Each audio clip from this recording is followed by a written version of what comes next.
ఈరోజైతే మనము ములక్కాడ పులుసు ములక్కాడ ఇగురు పెట్టుకుందాం guys. First two table spoons oil వేసుకొని దాని తర్వాత ఆనియన్, టమాటా, మిర్చి వేసుకొని మగ్గించుకోవాలి.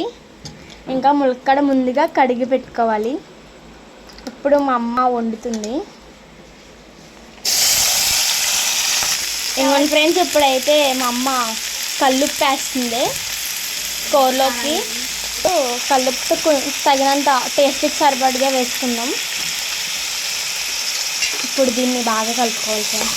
ఇంకొన్ని ఫ్రెండ్స్ బాగా మిక్స్ చేసుకోవాలి. ఇంకొన్ని ఫ్రెండ్స్ ఇప్పుడైతే బాగా మగ్గిపోయింది. ఇప్పుడు ములక్కాడ వేసుకోవడం.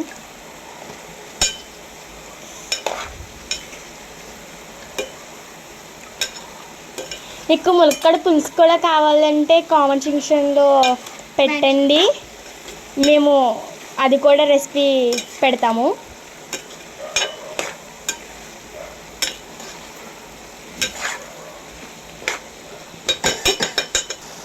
ఇంకొన్ని ఫ్రెండ్స్ ములక్కాడలు వేస్తాం కదా, ఇది బాగా మగ్గాలంటే బాగా మగ్గడానికి ముందుగా మనం ములక్కాడలు వేసుకున్నాక మూత పెట్టుకున్నామంటే చాలా ఫాస్ట్గా అవుతుంది ఫ్రెండ్స్, చాలా ఫాస్ట్గా మగ్గుద్ది. ఇప్పుడు దీని మీద మూత పెట్టేసుకుందాం. ఇంకొన్ని ఫ్రెండ్స్ ఇప్పుడైతే మూత తీసి ఇప్పుడు దీన్ని బాగా కలుపుకోవాలి. చిటికెడు పసుపు వేసుకోవాలి ఫ్రెండ్స్. చిటికెడు పసుపు, టేస్ట్కి సరిపడా కారం. ఇంకొన్ని ఫ్రెండ్స్ ఇప్పుడు మేమైతే కారం వేసుకుందాం. దీన్ని బాగా కలుపుకోవాలి.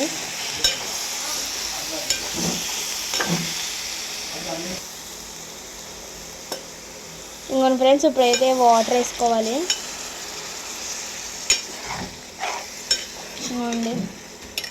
ఇంకొన్ని ఫ్రెండ్స్ వాటర్ మనకి ఎంత కావాలంటే అంత వేసుకోవాలి. సరిపడిగా వాటర్ వేసుకోవాలి. ఇంకొన్ని ఫ్రెండ్స్ ఇప్పుడైతే వాటర్ పోసుకుందాం కదా. నేనైతే ఇలాగ ఉన్నది కూర. అబ్బా, ఇది బాగా మగ్గిపోయాక బాగా ఇగురు కాబట్టి దగ్గరికి వచ్చేసాక ఇంకొన్ని ఫ్రెండ్స్ ఇప్పుడైతే దీన్ని మగ్గడానికి మూత పెట్టుకుంటే చాలా ఫాస్ట్గా అవుతుందని ఇందాక చెప్పాను కదా. మూత పెట్టుకొని మగ్గించుకోవడం కొంచెంసేపు. ఇంకొన్ని ఫ్రెండ్స్ ఇప్పుడైతే మధ్యలో మనం మూత వేసి కలుపుకుంటూ ఉండాలి. ఇప్పుడు కలుపుకుంటున్నాం కదా. ఇంకొన్ని ఫ్రెండ్స్ ఇప్పుడైతే మధ్యలో కలుపుకుంటాం.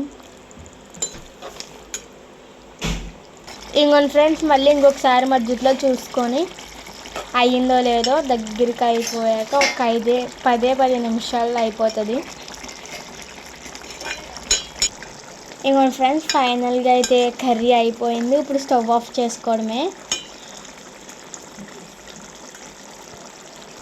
ఇంకొన్ని ఫ్రెండ్స్ ఫైనల్గా అయితే అయిపోయింది కదా, ఇంకా ఆఫ్ చేసుకోవడమే. స్టవ్ కట్టేసుకొని